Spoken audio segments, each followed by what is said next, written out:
இப்போ group 2A இது வந்து மெயின் எக்ஸாமினேஷனாக இருந்தாலும் இது ஒரு அப்ஜெக்டிவ் டைப்ல டெஸ்ட் கொடுக்குறாங்க. Objective type examination. மெயின் எக்ஸாமினேஷன்ல அப்ஜெக்ட் டைப் கொடுப்பாங்களா அப்படின்னா கொடுக்குறாங்க.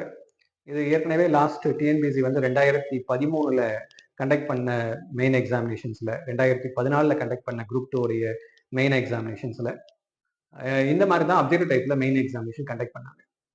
ஸோ அதனால இது அவங்களுக்கு புதுசு இல்லை. அதனால வந்து குரூப் 2A உடைய மெயின் எக்ஸாமினேஷன்ல ஜென்ரல் ஸ்டடிஸ் பகுதி முன்னாடி 125 கேள்விகள் வரைக்கும் வரும். ஸோ அதோட சேர்த்து எஸ்ஏ எழுதுற மாதிரி இருந்தது. அதே மாதிரியான பேட்டர்ன் தான். பட் ஆனால் இந்த வாட்டி என்ன அப்படின்னா எஸ்ஏவை எடுத்துட்டாங்க.